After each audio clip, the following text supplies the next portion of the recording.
Welcome to Star Talk, everyone. And we are doing a redo because last time the internet decided not to work.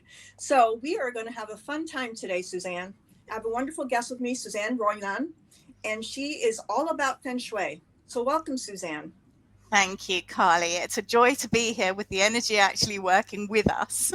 Yes, we are. Energy is going to be with us all this interview. Anyways, first of all, I'd love for you to tell the audience what is Feng Shui. Wow. We're hearing more and more about environmental psychology right now, aren't we? The way that we need to work with our environment, because if we don't, then we don't enjoy good health, good well being. Well, feng shui was working with that 6,000 years ago. And it's a process of not allowing the surroundings to dictate what goes on in your life, but rather managing the surroundings so that you amplify good fortune, good wealth, well-being, success and happiness in your home. Every home has some negative areas. What feng shui does is it neutralizes those and it boosts the positive stuff. And it means that you can see opportunities coming without being blindsided by bad fortune, bad luck, which so many people seem to be living with day in, day out right now. Absolutely. Now, first of all, I know you've been doing this for a very long time. So why don't you give a little history as to how you even got into Feng Shui? So, oh my goodness. Well, many years ago, because I know, I look about 21. I'm actually 60. And a long, long while ago, I was very happily married and we moved to a new home. And everything just went shockingly wrong. I mean, beyond shockingly wrong. And I couldn't understand this. Nothing had changed about our lives, but what had changed was the home we were living in, our environment. So feng shui was just becoming known about around about then. So I got a book and I did some research and I started making changes in our home.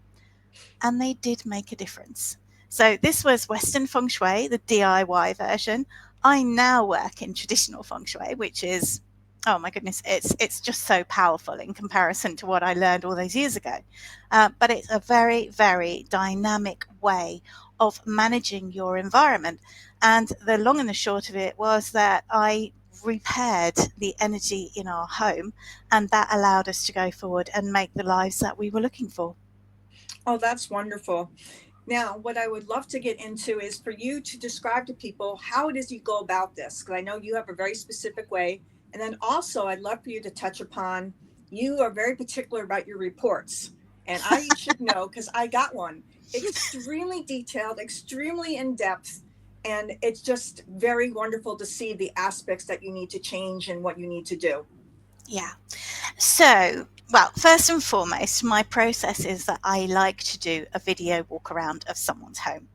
And this is really important because it brings to life for me a couple of things. Number one, I can see what they are not telling me because not everybody wants to spill the beans on what's happening in their life, their relationship, and so on. But their home will tell me an awful lot about it. But it also means I can look around and I can check and see whether they are actually ready for feng shui. And that's really, really important because when you activate the feng shui, it magnifies everything around it.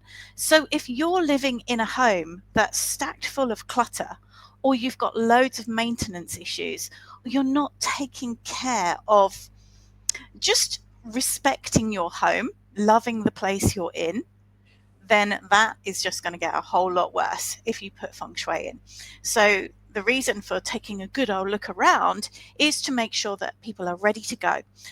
This is why so many people fail. If they try feng shui on their own, they DIY it, and then they throw their hands up in the air and they think, oh my gosh, this is not working. I've done everything it says in the book. Well, look around you. Have you still got stacks of old magazines, laundry, boxes of stuff that the kids stopped using 30 years ago? Let's really get to grips with what you've got going on and let's then put it right. So it's a very powerful thing, that 30-minute video call, which costs the same as coffee and a cake, and yet we actually start people working there and then. And you asked about why I'm so particular about my reports. Well, that's because when I first got into traditional feng shui, which was a shift over from what I'd been doing, this report arrived. It was one I'd ordered from the internet, and it was literally a floor plan and a couple of pages telling me what remedy I needed in each area. It didn't tell me what I could use for remedies. It didn't really define why I needed this stuff, what it was about. And, I like to understand what I'm doing. If I'm being asked to put fiery colours in a room and fiery colours aren't my thing, well, I really need to know why I'm going against everything that I felt comfortable with previously. Now, as it happens, when I put those fiery colours in, the room came alive and that part of my life came alive. Feng Shui divides a home into 9 separate areas. If you love traveling, you really want to activate your travel area, it's things like that. So, yeah, it's so important to understand why you're doing this stuff with your report and to implement it all so that you can balance it. So, yeah, I got this report that was so unhelpful, and I'd got zero. I mean, it cost, oh my goodness, it cost double what I charge for my reports, and I had no backup support. There was a Facebook group, but these people didn't know my home. When people work with me, I know their homes. I know what they've got in them. I can say, oh, that little area in your dining room where you've got that picture, I think we can use that as a remedy, and you learn to read a home, and it helps you understand what with everything you do. So yeah, I'm very, very particular about working closely with my clients and making sure that it's almost as though they've got me in their pocket, supporting them every step of the way. I love that because it is important to have remedies. If you just get a report and tells you what everything is wrong, this is wrong, this is good, and you have no idea what to do, there's no point in even getting the report. So I actually love the fact that you're detailed. And one of the things we had talked last time, because when I did neurolinguistics programming classes, certifications, whatnot, we talked about when you have all these things on your desk, your brain has to recognize everything that's on your desk. And so that in reality is what you're talking about, uncluttering. You're working on that desk should only be what you're working on. Yeah. There should be nothing else on your desk. Is that correct?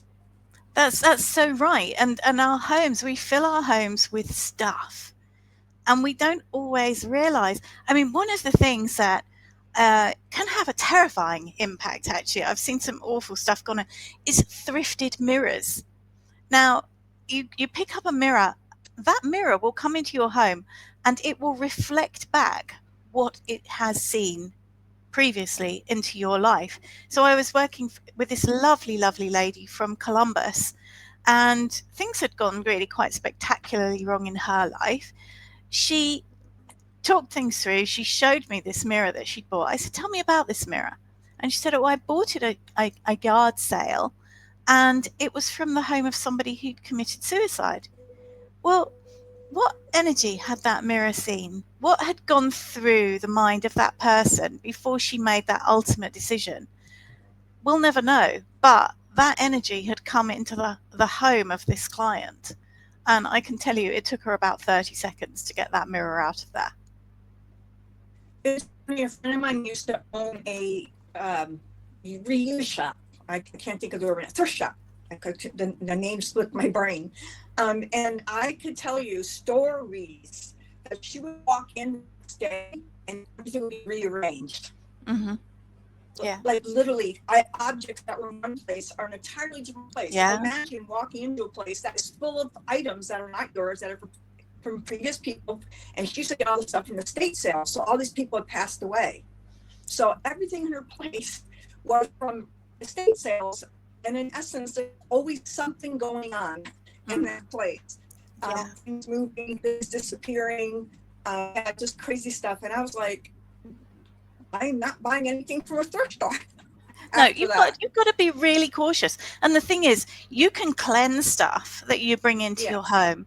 And it'll be fine. But so many people simply do not realize that.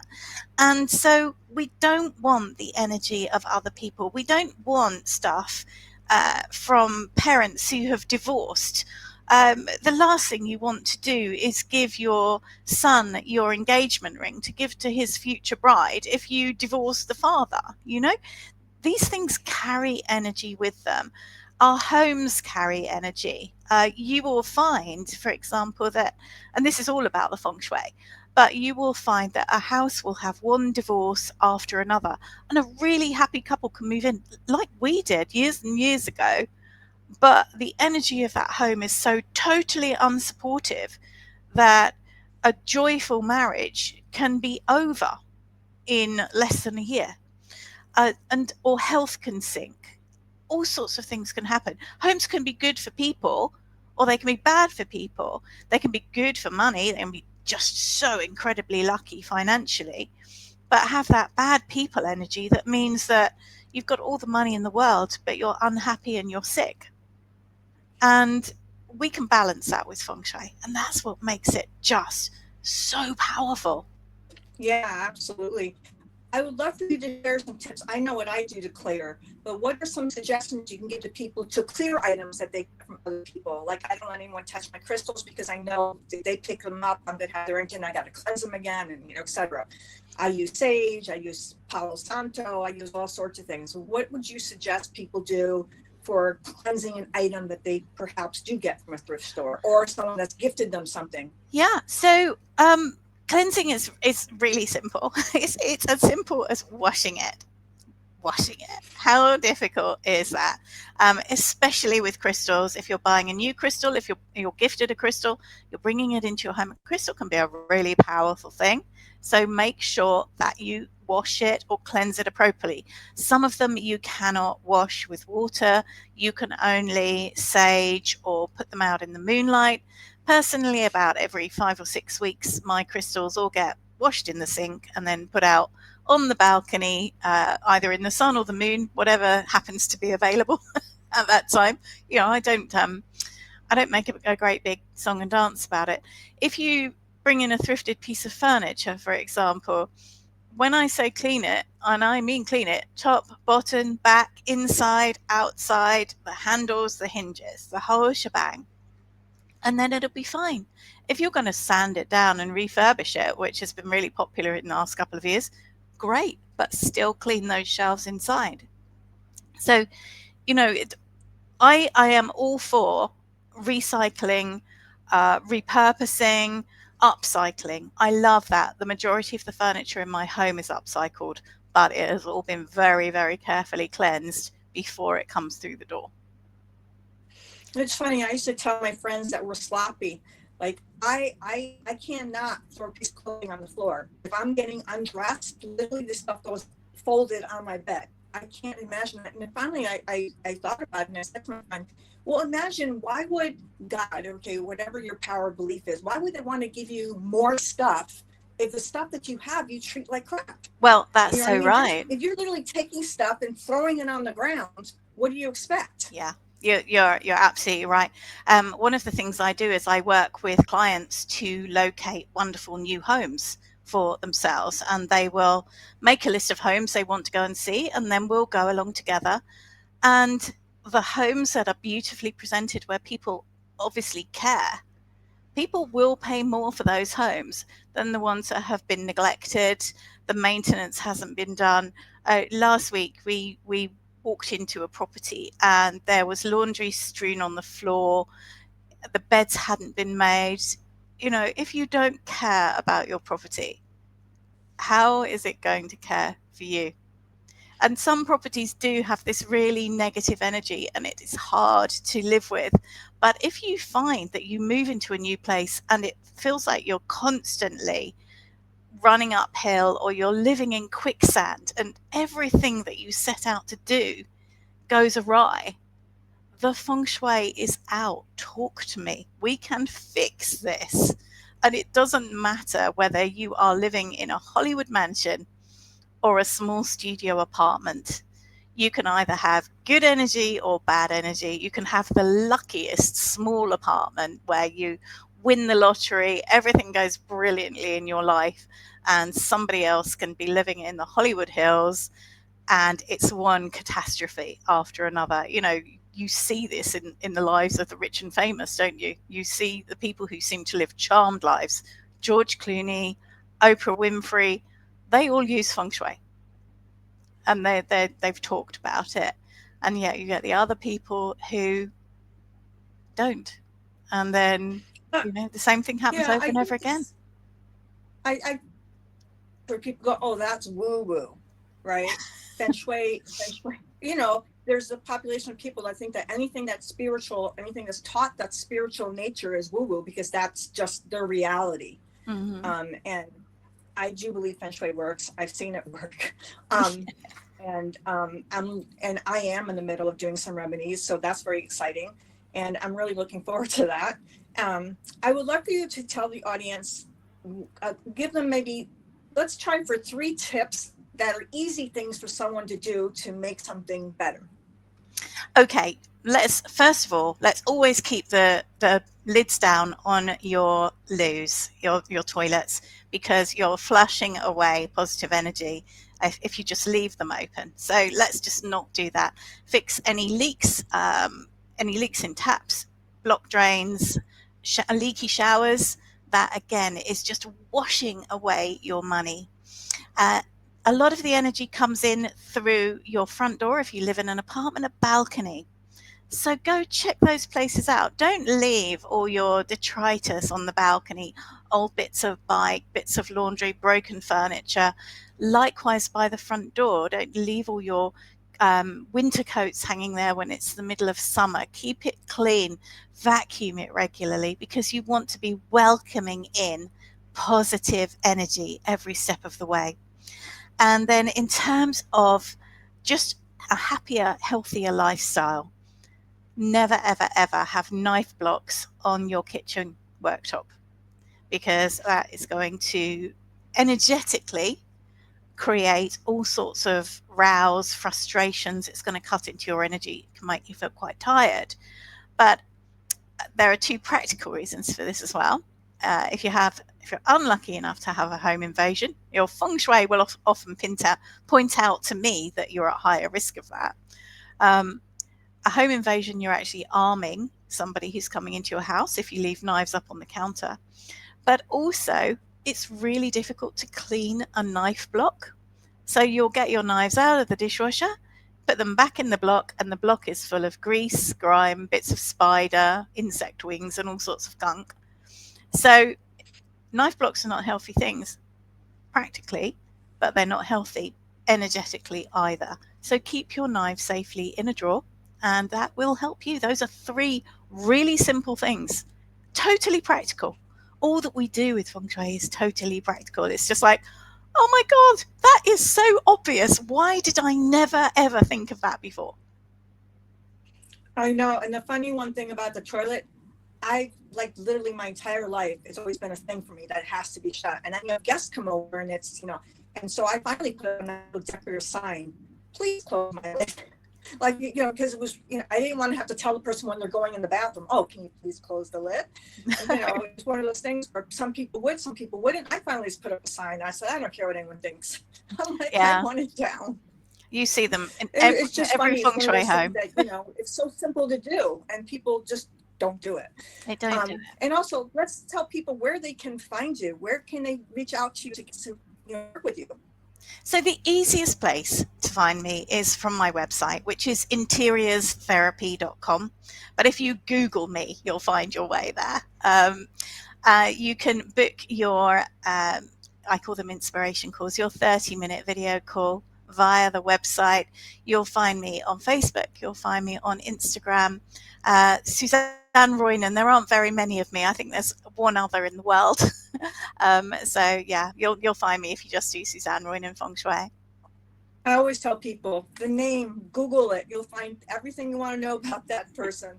So anyways, it has been a delight having you again. And I'm so glad it went really well. And I wish you the best. And I look forward to talking to you again. Thank It's you so an much for joining absolute me. joy, Carly. And you make sure that you contact me if you've got any questions on your own Feng Shui. I absolutely will. Thank you so much. Take care now. Have a lovely evening. You too.